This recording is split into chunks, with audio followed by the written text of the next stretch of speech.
Assalamualaikum warahmatullahi wabarakatuh. Mustafa Muhammadin sallallahu alaihi wasallam sumaila sami wa dzurriyyati wa jamal syidda salihin zal katul muqarrabin. Bismillah mu'alifat al-kitab Syekh Nawawi Dimaski sumaila tanqula sunnah. Husan la ba'ana wa umatina wa jatina wa salma syannah syaihina husan ila ma'adina asqiya malang. Talamidihim wa asadihim wa ali baitihim. Lillahi ta'ala al-Fatihah. Bismillahirrahmanirrahim. Alhamdulillahirabbil alamin. Arrahmanirrahim. Maliki yaumiddin. Iyyaka na'budu wa iyyaka nasta'in. Ihdinas siratal mustaqim. Bismillahirrahmanirrahim. As-sani wa isrun. Hadis nomor 22. An Mu'ad radhiyallahu an qultu nanya sepengsen. Ya Rasul, ahbirni. Ugi ngasih kabar sapa tuane ingsun bi amalin kelan amal yudkhiluni yang bisa memasukkan apa amal ni ingsun al jannata ing surga wa yubaidni lan menjauhkan apa amal ni ingsun minan nari saking neraka. Mu'ad bin Jabal itu pernah nanya Nabi begini, tanya Nabi, tolong saya dikasih tahu amal apa yang bisa membuat saya mudah masuk surga dan jauh dari neraka. Kayaknya ini pertanyaan kita. Kalau Anda ketemu Nabi, kita bisa bertanya, kan Nabi, apa amal yang bisa membuat saya bisa masuk surga dan jauh dari neraka? Jawab apa yang Nabi? Qala jawab sapa Nabi, laqad sa'alta. Teman telah bertanya sapa sira an azimin, saking sesuatu yang besar. Nabi, ini kebiasaan yang bagus yang diajarkan Nabi, kalau ada pertanyaan kemudian diapresiasi. Kalau Anda nanti jadi guru, ada muridnya bertanya, oh pertanyaan yang bagus. Nabi kan jawabannya, pertanyaanmu luar biasa loh. Membiasakan diri mengapresiasi. Jangan kok, opo pertanyaan itu gak mutu. Enggak. Walaupun kita tahu gak mutu, tapi gak usah ngomong gak mutu.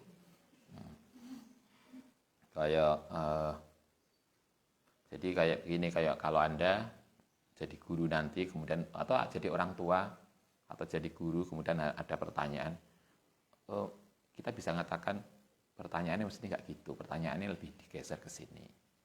Itu lebih enak lah yang bertanya juga nyaman. Coba Nabi mengatakan laqad sa'alta, pertanyaanmu sesuatu yang luar biasa. Wa innahu lan setune amal tadi kulayasirun. Itu mudah. Jadi amal itu mudah. Alaman ing atase wong yassarahu, yang ngasih kemudahan ing man sapa Allah ing atase ma. Amal yang bisa masuk surga, bisa mengantarkan kita ke surga dan menjauhkan dari neraka itu sesungguhnya enggak sulit. Amalnya gampang. Jadi kayak sering toh kalau siapa yang udah ini yang sudah membuat skripsi. Ustaz gimana ini? Allah, skripsi itu gampang kok. Pokoknya kalau dikerjakan tiap hari selesai. Kan itu aja toh. Coba lah, skripsi itu berapa halaman? 100 halaman. Kalau Anda ngerjakan skripsi setiap hari 1 halaman, berarti 100 hari selesai. 3 bulan. Skripsi kamu setahun. Itu ngapain? Coba, Anda bisa kan membuat tulisan sehari 1 halaman. 100 hari kan sudah 100 halaman. Kan udah skripsi selesai. Jadi nggak sulit. Coba Nabi mengatakan, pertanyaanmu itu luar biasa dan amal yang kamu tanyakan itu bukan amal yang berat. Kita tuh sering gini, ikhlas itu kita biasa nih yang sering kita dengar. Ada misalnya seorang mubalik bilang, kita itu harus ikhlas, tapi ikhlas itu sulit loh Bapak Ibu. Coba, itu toh. Yang sering kan ikhlas itu angel, padahal ikhlas itu gampang. Ikhlas itu hanyalah kita mengarahkan hati kita kepada Allah, itu saja. Jangan mikir macam-macam. Tapi kita yang sering kan, itu angel, ini sulit, skripsi itu, S2 itu, S2 itu loh gampang. Kalau Anda daftar, kerjakan tugas, ya mari. S3 juga gampang. Syaratnya S3 sering saya sampaikan. Kan cuma 1 aja tuh. Memenuhi persyaratan yang ada. Kan itu aja. Duh, apa syaratnya S3? Kan gampang. kuliah itu nggak ada yang sulit. Pokoknya setiap mata kuliah nilai A, insya Allah kumlot. Yo kan begitu. Ustadz tuh punya mahasiswa dulu bimbingan apa tuh wali ya, dosen wali perempuan. Dia hebat banget. Kuliah itu hanya nggak sampai 4 tahun kayaknya dia. Pernah 3 atau 4 semester itu nilainya A per semester. Dia 3,9 berapa. Dia perempuan. Anda kan juga perempuan. Kalau bisa Anda kan nggak ada alasan nggak bisa. Podo wedoke, podo mangane, podo kudungane, podo kuliahe. Sehingga nilai bagus bukan sesuatu yang sulit. Nabi katakan amal yang bisa memasukkan kita ke surga itu gampang. Coba Nabi katakan gampang. Itu mudah, nggak sulit. Apa itu? 1, ta'budullah, ta'budu nyembah sapa sira, ibadah sapa sira Allah yang Allah, wala tusyrik, lan tidak sirik bi kelan Allah syai'an yang sesuatu. 1 syaratnya untuk kita bisa masuk surga itu nyembah Allah, iman pada Allah, itu syarat 1. Jangan sirik. Sirik itu apa? Menduakan hati ya. Sirik itu menduakan hati. Wis mengaku mencintai Tuhan, masih mencintai yang lain. Sama dengan Anda, sama seperti kita, kalau dikhianati, ngaku, Mbak, saya sungguh-sungguh, atau ada seorang suami ngomong ke istrinya, tapi kemudian di luar rumah dia masih punya yang lain, itu sirik. Jadi selingkuh itu persirikan. Sama seperti kita tidak mau diselingkuhi, dan kita tidak akan mengampuni perselingkuhan, Tuhan juga nggak mengampuni perselingkuhan. Itu sirik. Syaratnya 1 agar bisa masuk surga adalah iman. Enggak, itu tidak bisa ditawar, iman. Kenapa harus iman pada Tuhan? Karena kita paham segala sesuatu itu ada yang memiliki. Yang memiliki semesta itu Tuhan. Kalau kita tidak percaya pada Tuhan, maka kan kita tidak akan ikut di dalam ketentuan yang semesta. Karena itu iman pada Tuhan itu adalah keniscayaan. Kalau pengen selamat dunia akhirat, iman pada Tuhan itu keniscayaan, nggak bisa ditawar. Sama dengan Anda, kita itu kuliah ning UIN, tapi kita tidak mengikuti aturan UIN. Apa bisa? Kita itu pengen selamat dunia akhirat, tapi tidak mengikuti aturan yang diberikan oleh penguasa semesta. Maka nggak mungkin bisa, karena itu iman menjadi syarat untuk selamat. Itu 1. Kedua, watuqimus sholat, pendidikan sholat. Sholatnya kan cuma 5 kali toh. Kalau perempuan yang masih belum nikah, itu pun kadang diskonnya akeh banget. Haidnya 15 hari. Coba kak sholatnya lo cuma 15 hari. Diskon 50%. Kalau Anda haidnya 15 hari kan berarti diskon sholat 50%. Itu kan luar biasa. Yang kedua sholat, itu pun masih diskon untuk perempuan. 2 sholat. Pertama harus iman, tidak syirik. Kedua sholat. Yang ketiga waktu tia zakat. Memberikan zakat. Watasumu lan poso sapa sira Ramadan. Puasa Ramadan itu pun setahun sekali. Itu pun masih ada puasa ganti ya, karena tahunan. Tapi kadang kan masih ada dispensasi, bukan diskon tapi ada keringanan. Kalau kita bepergian masih boleh, kita sakit masih boleh, tidak puasa, tapi harus ganti. Watasumu Ramadan. Terakhir, watahujjal bait, haji. Jadi yang bisa mengantarkan masuk surga itu ternyata nggak banyak. Haji yang bagi yang mampu. Kalau kita mampu haji, kalau nggak mampu kan tidak.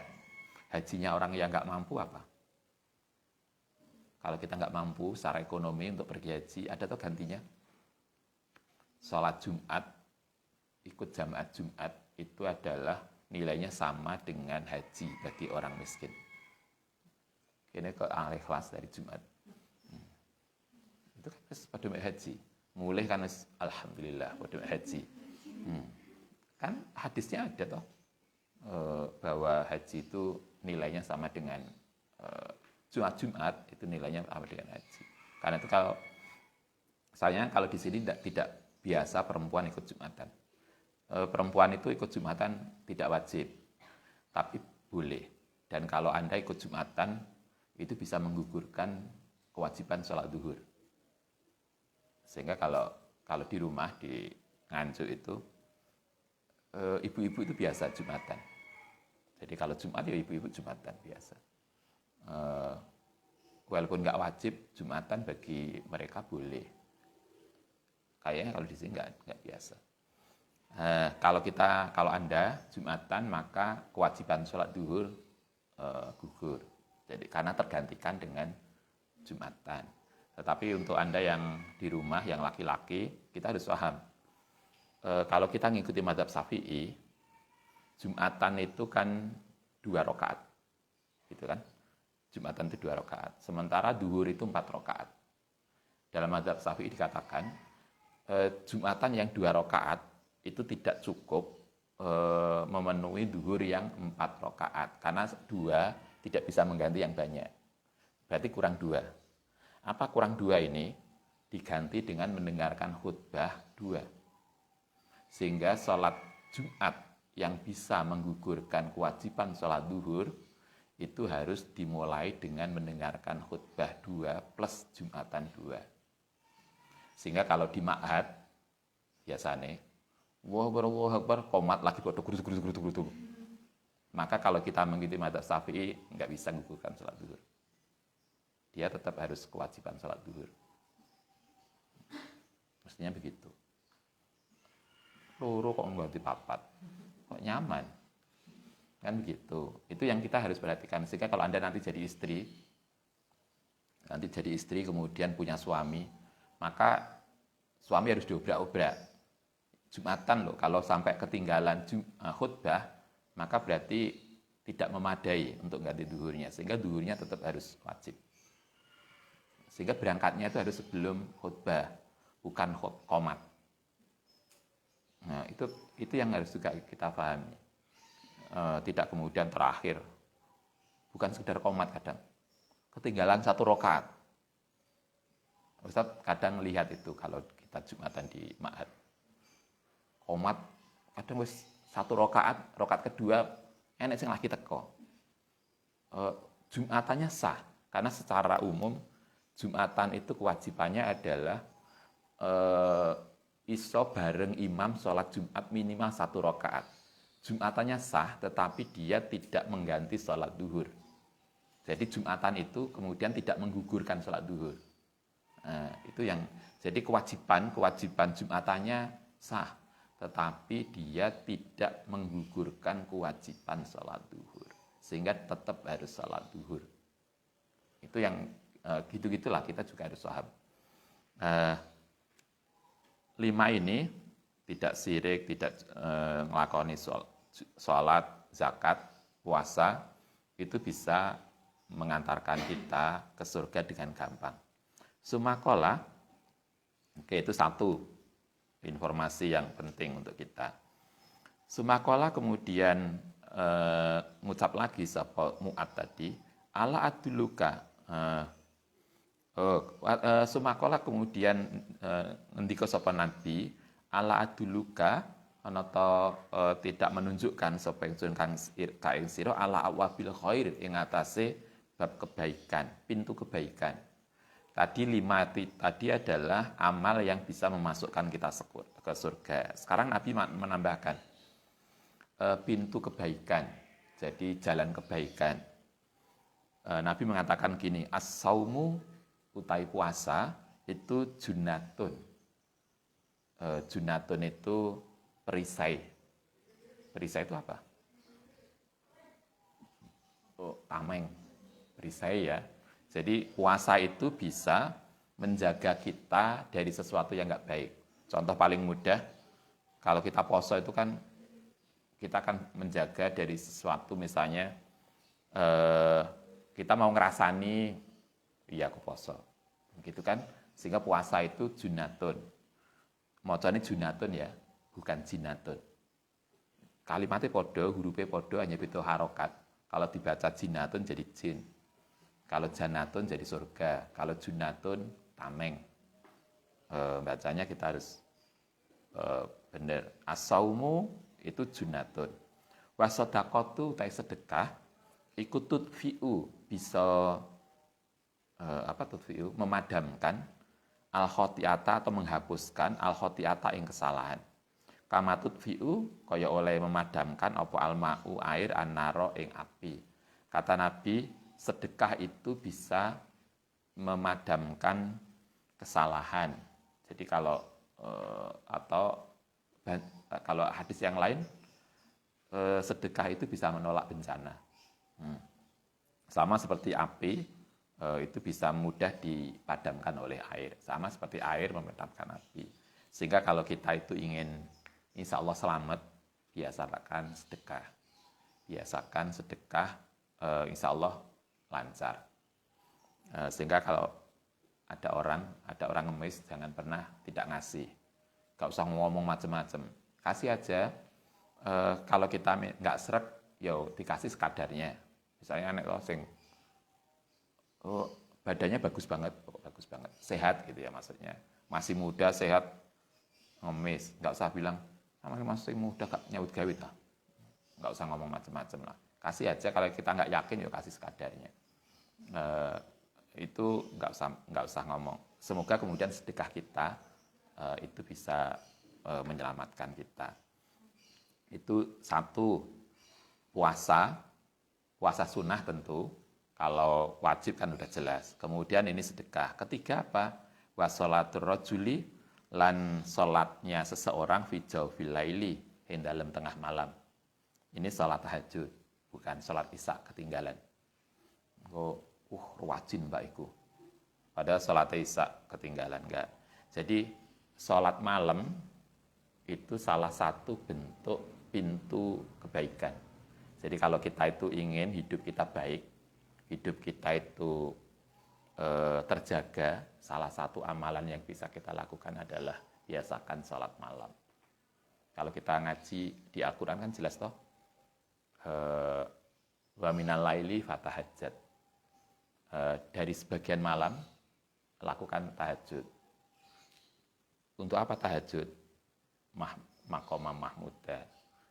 Tujuan tahajud, konsekuensi atau dampak dari tahajud itu akan membuat seorang mendapatkan maqamah mahmudah, derajat yang tinggi di sisi Tuhan. Sehingga kalau kita ingin hidup kita itu nyaman, biasakan tahajud. Tidak ada ulama, tidak ada kiai, tidak ada wali yang tidak tahajud. Walaupun mungkin 2 rakaat, tapi maksudnya 2 rakaat. Kan cik suwe kamar mandi nih. Kamar mandi suwe, sholatnya cepet banget. Kan iman banget lah. Yo terserah, tapi silahkan. Anda bisa sholat apa saja, tapi salah satu ada ibadah sunnah, sholat yang sangat disarankan oleh Nabi. Apa itu? Sholat tasbih. Sholat tasbih itu sebagai tanda syukur kita. Anda masih ingat idza jaa nasrullahi wal fathu wa ra'aitan nasa yadkhuluna. Itu ayat itu menjelaskan kalau dalam bahasa kita, ketika kamu mendapatkan nikmat itu, masa itu adalah Kanjeng Nabi dan orang Islam bisa menundukkan Makkah. Kemudian kita melihat banyak orang-orang bondong-bondong masuk Islam. Apa perintahnya Allah? Ketika kamu mendapatkan nikmat, banyak orang kemudian menggembirakan kamu, fasabbih. Tuhan mengatakan fasabbih. Ibnu Abbas di dalam tafsir beliau mengatakan fasabbih itu lakukan salat tasbih. Karena salat tasbih itu satu-satunya yang meriwayatkan salat tasbih itu Ibnu Abbas. Pesan Nabi kepada Ibnu Abbas adalah lakukan salat tasbih. Kalau bisa setiap malam. Nanti salat tasbih ya. Yang setiap gerakan ditambahkan maca tasbih subhanallah alhamdulillah wa la ilaha illallah wallahu akbar. Ketika berdiri habis Fatihah 15 kali. Rukuk 10 kali, i'tidal 10 kali, begitu seterusnya. Sehingga semuanya kalau 4 rakaat 360 atau 380-an. Itu 4 rakaat. Misal kalau nggak bisa 4 rakaat, juga apa-apa 2 rakaat. Misalnya saya capek banget, ya 2 rakaat. Nabi mengatakan, lakukan kalau bisa setiap malam. Ya Allah, kalau setiap malam nggak bisa. Ya paling nggak seminggu sekali. Coba, hadisnya jelas banget. Setiap malam kalau bisa, kalau nggak iso, seminggu sekali. Seminggu sekali nggak bisa, sebulan sekali. Sebulan sekali nggak iso, setahun sekali. Coba, kita lah setahun sekali pernah ya. Apa itu biasanya kita, ada tuh momen-momen yang kita lakukan sholat tasbih bareng. Coba terakhir Nabi mengatakan, kalau nggak bisa setahun sekali, minimal seumur hidup sekali. Tapi yuk masuk milih seumur hidup sekali. Yuk carilah yang lebih ini. Itu sholat tasbih. Bisa itu, atau yang lain silahkan. Tetapi yang pasti, biasakan sholat malam. Itu kunci kebaikan. Jadi kunci kebaikan itu 1, puasa. Kedua, sedekah. Ketiga, sholat malam. Kalau nggak iso poso, sedekah. Nggak iso sedekah, sholat malam. Nggak iso sholat malam, itu sedekah. 3 itu, mari kita biasakan salah satunya. Itulah kata Nabi, kunci kebaikan. Babul khair, pintu kebaikan. Sehingga kalau kita ingin baik, hidup kita menjadi luar biasa, salah satu itu menjadi sesuatu yang kita wiridkan. Lah iso kabeh bagus, kalau enggak paling enggak salah satunya. Sumatala, kemudian membaca sapa Nabi tata jafa. Tata jafa itu meninggalkan apa junubuhum, perutnya, lambungnya man anil mandoji, saking tempat tidur. Jadi salah satu kebiasaan orang yang baik itu setiap malam mesti bangun. Kalau bahasa Al-Qur'annya meninggalkan tempat tidur. Hatta balagho, sehingga sampai ayat ya malun, ngelakoni sapa alladzina. Itu babul khair. Jadi babul khair itu ada 3. 1, puasa sunnah. 2, sedekah. 3, salat malam. Sumpah kola, kemudian dawuh sapa Nabi. Ala uhbiruka, nata tidak mengasih tahu sapa yang sudah kaing sira biroksil amri, kelawan pangkal sesuatu. Pangkalnya, pokoknya.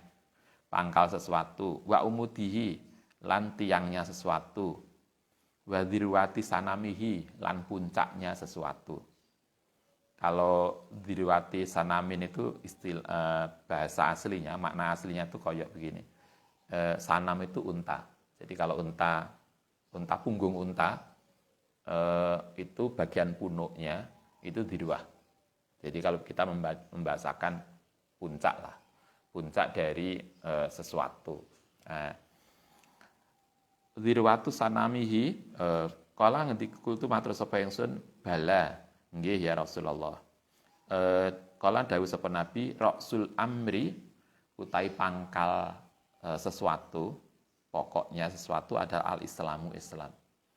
Jadi Islam itu bisa nama agama, bisa sikap. Jadi pokok segala sesuatu adalah sikap kepasrahan kita kepada Allah. Ketundukan kita. Kalau dalam bahasa kita, kalau kita kuliah, pangkal segala sesuatu adalah kita mengikuti aturan yang ada. Itulah Islam. Ini aturan kampus begini, ikuti aja. Ada ketentuan dosen untuk kuliahnya, ikuti aja. Mengikuti segala aturan yang ada itu Islam. Karena Islam pada dasarnya adalah sikap ketundukan. Itulah pangkal keselamatan. Kalau kita pengen selamat, pengen sukses, ikuti aturan yang ada. Wa umuduhu, utawi imat, tiangnya sesuatu, iku as-sholatu. Kalau kita ingin kuat, hidup kita ingin kuat, jiwa kita ingin kuat, yang harus kita lakukan adalah jaga sholat kita. Lah sholat kita sembrono, maka hidup kita nggak akan jauh dari itu. Itu janji Nabi kan gitu. Kita itu punya rumah, salah satu kalau rumah kita pengen kuat, itu kita butuh tiang yang kuat. Hidup ini juga begitu. Kalau kita itu ingin hidupnya mapan, perkuat tiang hidup kita. apa tiang hidup kita lakukan salat dengan baik. Salah satu yang penting adalah subuh. Saya kira Anda pernah baca pesannya Mbah Hamid Allah Yarham. Ada seseorang yang sowan ke beliau di dalam riwayat itu, hidupnya itu ruwet banget, keluarganya ruwet, pokoknya hidupnya gak nyaman banget. Kemudian beliau, orang itu sowan ke Mbah Hamid. Mbah Hamid cuma ngasih pesannya cuma satu, lakukan sholat subuh berjamaah. Sampai Mbah Hamid itu janji begini, kalau kamu sudah membiasakan sholat subuh jamaah minimal 40 hari berturut-turut, kalau hidup enggak berubah, aku ditanggung jawab. Coba, itu kan artinya sholat subuh jamaah itu penting. Kalau kita ingin hidup kita meningkat, biasakan sholat subuh jamaah. Kadang koyok yang apa itu? Yang kita kemarin gaya film pendek, dibangunkan, sembangunkan enek sungune hitam. Kita gak bangun loh. Coba Anda bisa bayangkan, lawang kita aja hidup kita begitu, kita ibadah kita begitu, kemudian kita minta hidup tidak begitu. Jawabannya kan gitu toh. Loh, kamu masih begitu kok minta yang ke sana. Karena itulah kalau kita ingin hidup kita baik, hidup kita itu nyaman, hidup kita tentram, yang harus kita kuatkan adalah tiang kehidupan kita. Tiangnya apa? Pastikan sholat kita baik, terutama subuh kita. Banyak riwayat-riwayat itu. Wa dzurwatu sanamihi, lan puncak dari kehidupan iku al jihadu, jihad. Jihad itu maknanya bisa perang, bisa juga tidak perang. Jadi apapun sikap serius kita itu jihad. Jadi apapun dalam hidup, Anda kuliah dengan serius. Jadi serius dalam kuliah itu jihad. Anda bekerja kita dengan serius, maka itu jihad. Jadi jihad itu tidak harus perang, tetapi apapun yang kita lakukan dengan sungguh-sungguh itu bisa bermakna jihad. Itulah kemudian Anda bisa baca dalam Al-Quran misalnya ada ayat walladzina jahadu fina lanahdiyahum subulana. Ingat ayat itu. Jadi walladzina jahadu fina itu kan jihad dari kata jihad. Itu kan bukan bermakna perang. Karena ayat itu mengatakan siapapun jahadu fina yang sungguh-sungguh untuk mencari Tuhan, lanahdiyanahum, maka akan kami tunjukkan. Ya, yang menarik adalah ketika Tuhan mengatakan lanahdiyanahum subulana, yang dipakai itu subul. Subul itu jamak. Jamak itu artinya tidak tunggal. Artinya kalau kita serius untuk melakukan apapun yang kita menjadi pekerjaan kita, kompetensi kita, maka Tuhan akan menunjukkan banyak alternatif. Nah, bahasanya kan gitu. Sehingga kalau kita merasa kesulitan, kita merasa ada sesuatu, maka marilah kita serius untuk itu. Maka ketika serius, Tuhan tidak akan menunjukkan satu jalan. Tuhan akan menunjukkan banyak alternatif yang kita bisa lakukan. Itu janjinya Tuhan. Karena itulah jihad tidak mesti perang, tetapi apapun perilaku baik, itu termasuk jihad. Dan janji Allah adalah keseriusan kita itu akan dibalas dengan lanahdiyanahum subulana. Tuhan pasti akan ngasih aktif yang tidak tunggal. Dengan apa kita jihad? Anda masih ingat anfusikum wa amwalikum. Kita serius itu bisa dengan harta kita, bisa dengan jiwa kita. Serius untuk kuliah, serius untuk belajar, serius untuk bekerja. Kadang kan ada nggak yang kuliah itu hanya pokok masuk? Ada toh? Kuliah apa mbak? Mau ditakoni dosennya lo nggak paham. Siapa yang ngajar? Siapa ya Ustaz ya? Ada toh mahasiswa yang nggak ngerti dosennya. Kalau Anda enggak lah. Anda kan, cobalah Anda pikirkan. Aneh banget kalau kita itu belajar kepada beliau, dosen kita. Kita pengen mendapatkan ilmu dari beliau, tapi Anda tidak kenal beliau. Coba. Kira-kira tuh apa yang bisa kita dapat dari itu?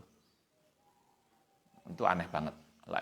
Ustadz kadang sering nanya mahasiswa, kuliah di mana di sana, ada mata kuliah apa ini, siapa dosennya? Bingung Ustaz. Terus apa yang, terus Anda bisa mengharap apa dari itu, wong kita nggak kenal dengan beliaunya. Itu yang kemudian kita penting.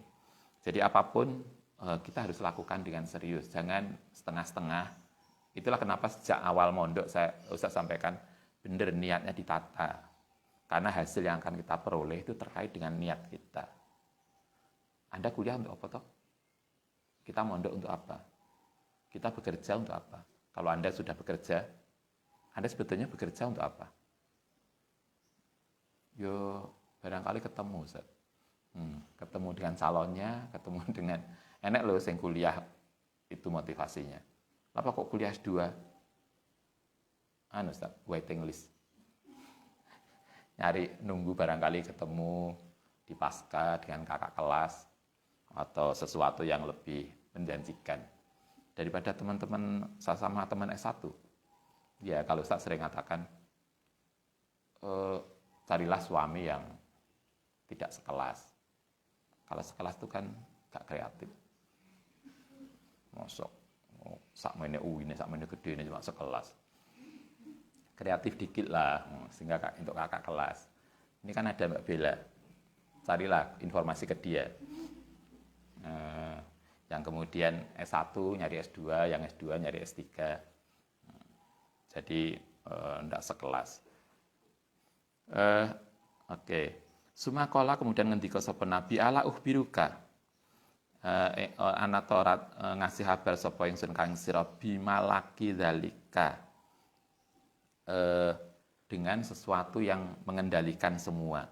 Dari semua tadi ada yang amal yang memasukkan surga, ada kunci kebaikan, ada macam-macam tadi. Dari semua itu ada satu intinya.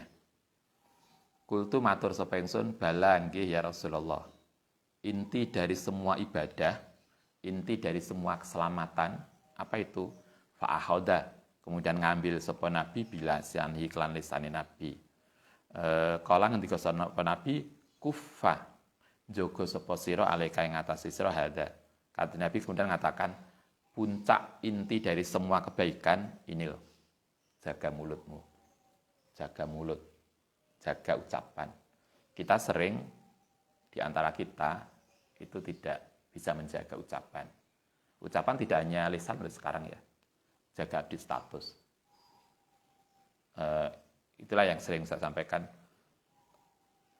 Menjaga update status itu penting.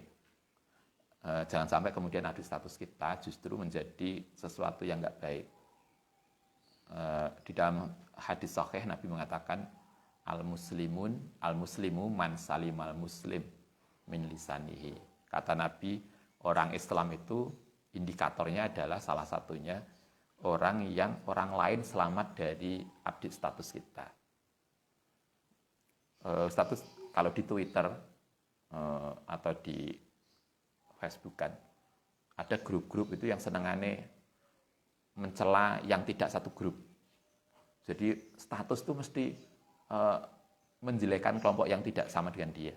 Coba kode Islami perilakunya begitu, kadang Ustaz tidak pernah komentari. Cuma kita belajar, kok iso ya? Artinya kita belajar, kok bisa ya begitu? Mereka ngaku muslim, ngaku kelompok yang paling baik. Kadang ada tuh kelompok yang paling sunnah, tapi perilakunya kayak setan. Bagaimana mencaci orang lain, menjatuhkan orang lain, menuduh yang lain salah, sesat, kafir. Tapi mereka mengaku paling sunnah. Apa Nabi melakukan itu? Itulah yang kadang kita itu, kok bisa ya? Itu tentu itu sebagai belajar kita.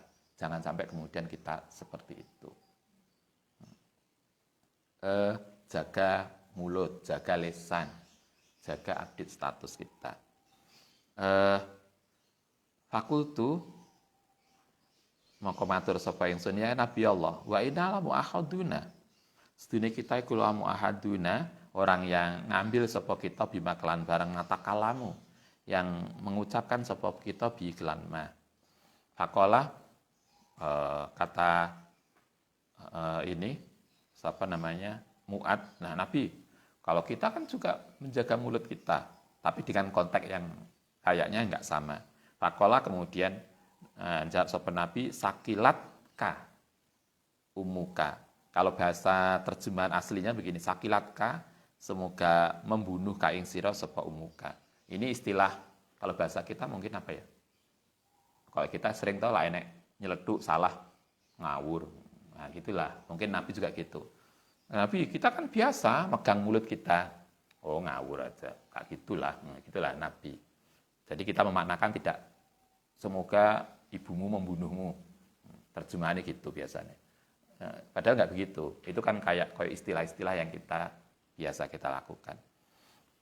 Wahal Yakubu, betapa banyak Yakubu menjatuhkan ya nasa ing manusa finari ala finari dalam rokok ala uji mengatasi wajai au alamah au manakhirihi mau mengatasi hidungnya illa haso itu asinatihim, kecuali menjaga mulutnya. Nabi kemudian mengatakan banyak orang yang kemudian jatuh ke neraka atau dilaporkan polisi karena di statusnya yang merusak. Wadiriwatu sanami iku a'lahu, yaitu puncak. Waya bikasri dzali wa dhamiha wa milakul amri. Asalisu wa isrun, yang ke-13. An Abi Dzarin wa Mu'ad radhiyallahu an Rasulillah sallallahu alaihi wasallam qala ittaqi takwao sapa sira Allah ing Allah. Haitsuma kunta, dimanapun engkau berada. Marilah kita menjaga diri, takwa kepada Allah. Takwa itu berarti kita menjaga diri dari sesuatu yang enggak baik karena Allah, dimanapun, sendiri atau banyak. Sehingga kalau kita takwa, kita tidak akan nyontek, gitu kan? Kalau kita takwa, mahasiswa tidak akan plagiasi. Itu penting. Kadang Ustaz kan enek wong mahasiswa ngajarkan takwa tapi gak makalah plagiat. Itu kan berarti nggak takwa.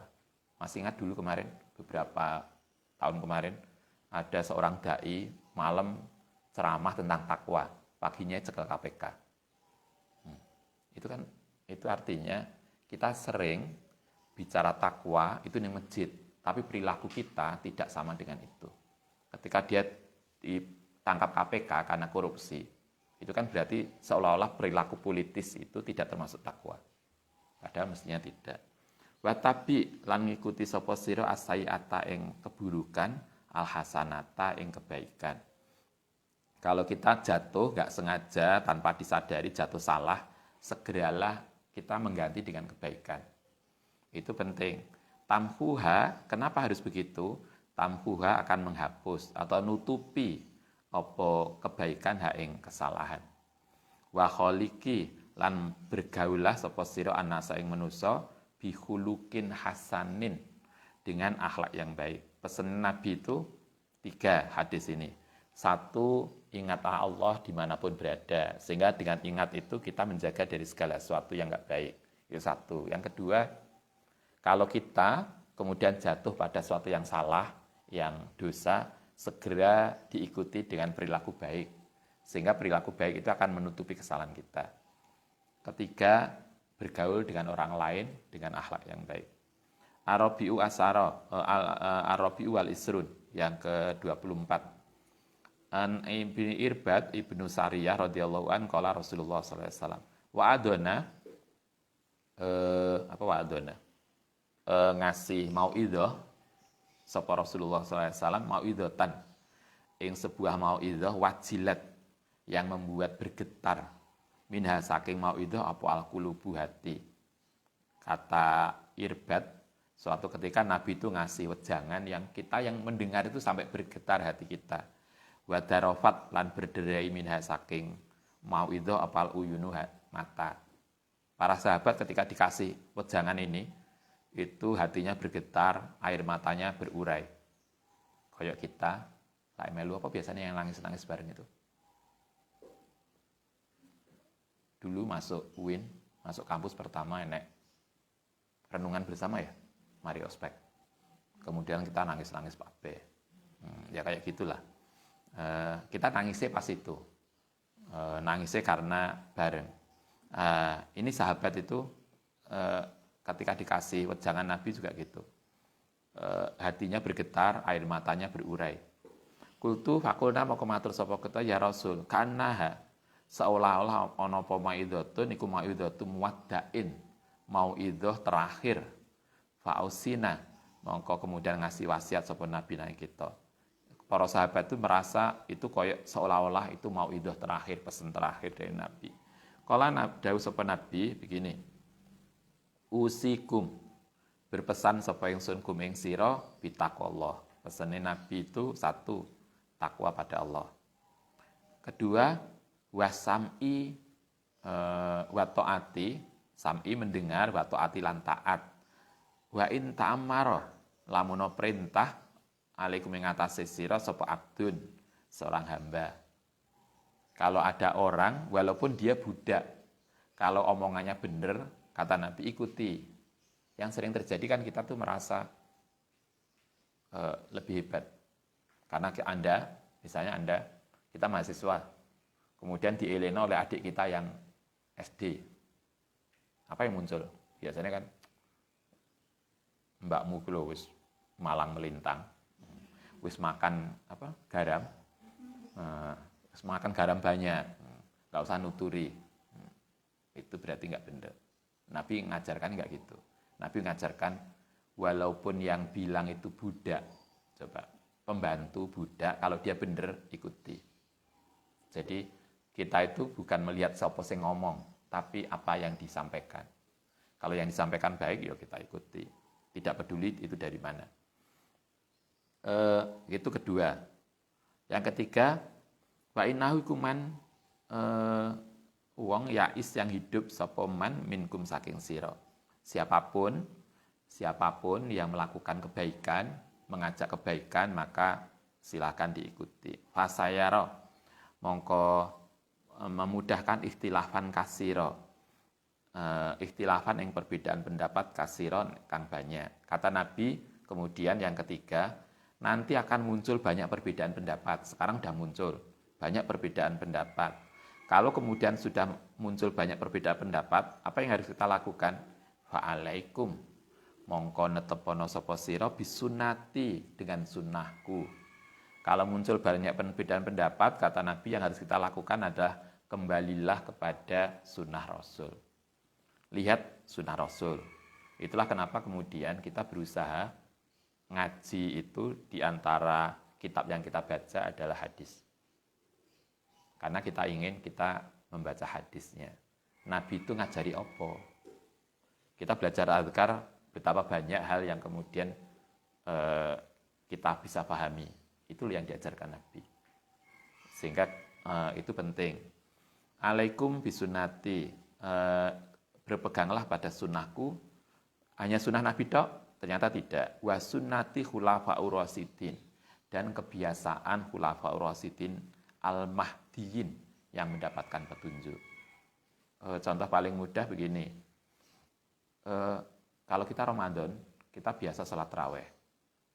Salat tarawih itu tidak ada loh pada masa Nabi. Salat tarawih itu kebiasaan yang dilakukan pada masa Khulafaur Rasyidin, yaitu Umar bin Khattab. Nah, yang kita ikuti adalah Nabi dan para sahabat. Nabi dan para sahabat seperti yang kemudian kita memahami mereka yang seperti yang diikuti oleh salafus saleh. Sehingga kita itu mengikuti para nabi, kanjeng Nabi dan para sahabat itu sebagaimana yang difahami oleh salafus saleh. Sehingga kita mengikuti salafus saleh itu dalam konteks untuk mengikuti Nabi. Kita tidak kemudian langsung kepada Nabi.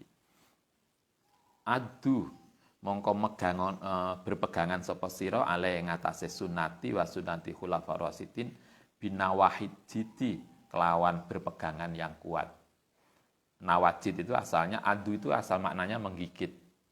Jadi kan nggak mungkin kalau kita nyokot. Maksudnya peganglah sunnah kanjeng Nabi itu dengan pegangan yang kuat. Wa iyyakum lan menjauhana sapa sira muhaddatsatul umuri ing perkara yang baru yang tidak diajarkan oleh Nabi. Kemarin kita sudah belajar bid'ah itu apa.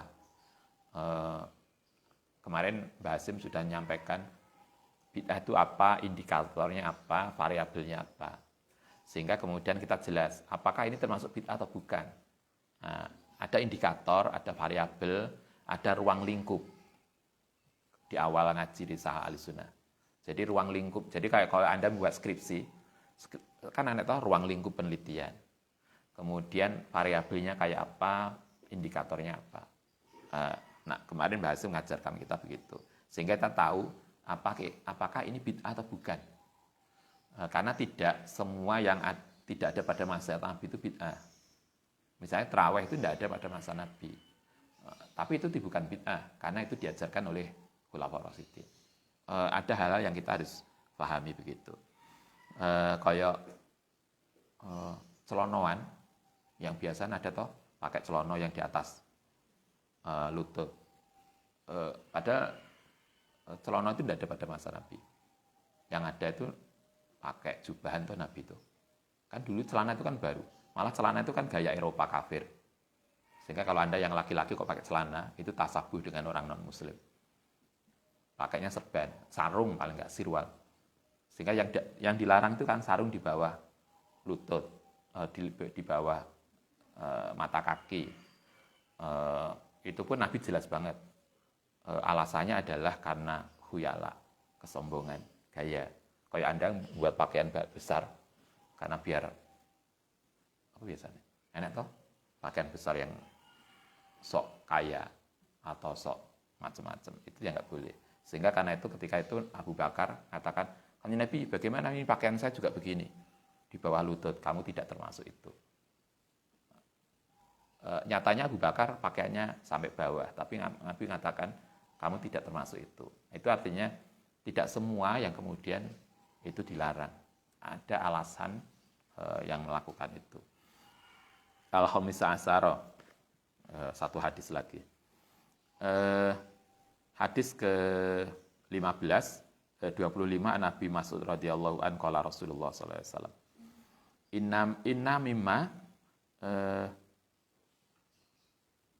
Inna mimma adroka, inna mimma iku setengah saking beradroka kang nemu sapa anasu manusa min kalamin nubuwati, saking ucapan para nabi, al-ula yang baik, al-ula yang utama, idalam tastahi, mongko lamun ora berpegangan sapa sira fasna, mongko berbuat sapa sira masih taing semaumu. Maksudnya begini, setiap nabi, mulai Nabi Adam sampai Kanjeng Nabi, itu semua mengajarkan kebaikan. Kalau kita tidak mengikuti nabi, terus Anda mengikuti sapa? Nah, itulah hadis ini. Jadi, kalau Anda tidak mengikuti nabi, ucapan nabi, ajaran nabi, yo fasna'i masita, maka sakarepmu. Tetapi kemudian kita itu mengikuti sapa? Yang punya semesta itu Allah. Allah kemudian memberikan utusannya, wakilnya itu para nabi. Agar kita selamat, maka kan kita harus kepada Allah. Seperti yang diajarkan oleh para nabi. Nah, kalau kita pengen selamat, tapi sakarepe dhewe, bagaimana kemudian kita bisa selamat? Baik, semoga kita bisa mengikuti apa yang diajarkan Nabi. Al-Fatihah.